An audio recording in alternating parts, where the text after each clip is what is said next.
Okay, this is changing brake pads in a Honda CRV, and then these are the brake pads. You've got 2036 and 2037 front and back brakes. First thing you want to do is take the wrench and loosen those up before you lift the tire up, because you want the tire to be held down by the cart. And then the jack, fat piece goes down on the ground, skinny piece with the two lips, skinny piece with the two lips goes right on the frame, right here, where this is the tongue, these are the lips. You want to put that in there, just like that, and then you'll lift it up. And I'd advise getting a second jack and lifting the other side up as well, so that they're both suspended at the same time, because you'll need to turn the wheel one way or another to get to the brake pads. And we will loosen the tire, take it off, and we'll go from there. And it's pretty easy to do that. You just gotta put that in there and go to the left, this way, left, to take it off, each one, and then we'll go from there.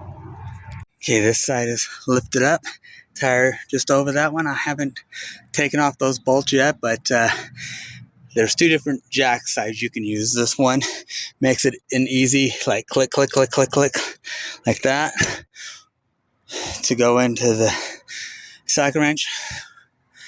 And sometimes if you're doing it right after a dealership, these things can be very, very, very difficult to loosen. You almost need a pry bar to do it. But the first things first is, once you get those all loosened up, and see how I have it just like that, this way you can put your one hand here and the other hand here and crank it a lot easier. Okay, now that I have both of them suspended, one thing I didn't tell you before is you also want to put on your parking brake, so that obviously when you're putting this up, it doesn't roll backwards. You can also use blocks on the back tire right there to make it so that it doesn't turn backward. And when you're taking these off, you'll want to take off the bottom ones first.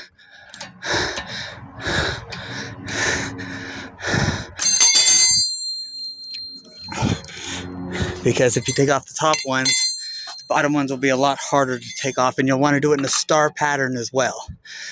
You don't want to take off one position, 1, 2, 3, 4, 5. You want to go 1, 3, 5, 2, 4, whatever the case is that you want to do. But it's hard to do this one-handed, so I'm going to finish taking off these tires and we'll go from there. All right, for these two, you'll need a 14 millimeter. It's the top one, point to them. The top one and the bottom one. And then if it doesn't turn very well, you use what is called a breaker bar.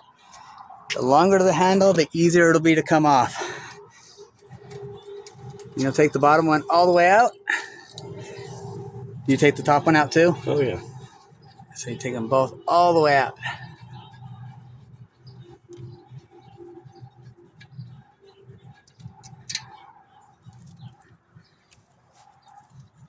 Wow, okay, yeah, that comes all the way out pretty easily.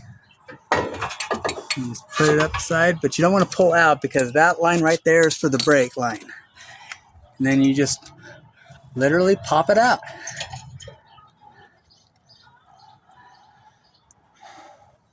Wow. Okay. That was thin.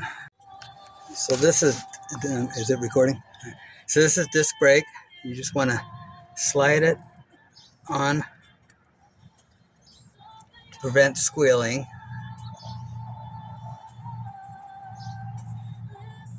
That's too much. Sorry. It's okay. All right. So once you spread that, you let it set for 10 minutes, and we're going to take the other side off.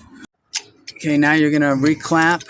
You're going to use a C-clamp and a board to push back. And the board is just basically to level it out so that you're pushing evenly, so that you can put the brake pads back in. That silver piece right there that has fingers on is what you're pushing back in, so that you can put the brake pads in and recalibrate them so that because your brake pads were thin, now they're thick, and now you need room.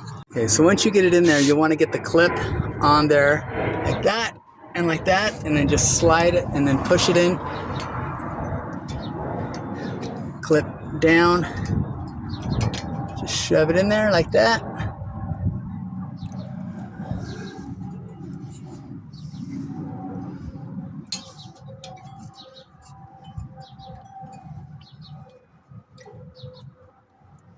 Oh, there you go, just all the way in. Yeah, the clamps, as you can tell, spread a little bit. I've never done this, so once you get the pins lined up, you just slide it in there, and you put the caliper on. Okay, now that one, it's gotta, once the other push pins are in, you just push that little knob in, and it slides ever so awesomely in. Both sides, you just gotta push each one in and put the bolts in. Sorry if this video is off target every once in a while. I'm kind of trying to watch what I do while doing it. Okay, now that my back's sufficiently hurting, there we go, got my knee there. So you want to slide it in, push it down, slide that. Gotta go down farther. Yes, it There does. you go. There we go. Slide it in. Make sure you don't pop any pins. Slide it in just like, almost. I feel it going in. Oh yeah. Those. There we go. Just like that. But it's not staying in. Just leave it there. Don't worry about it.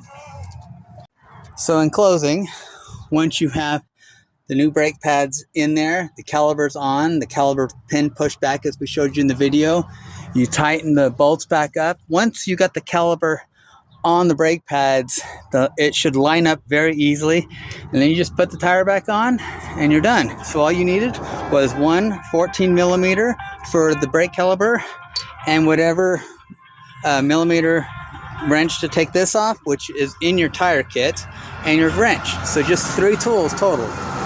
Okay, so here's an example of why, see how it's freewheeling?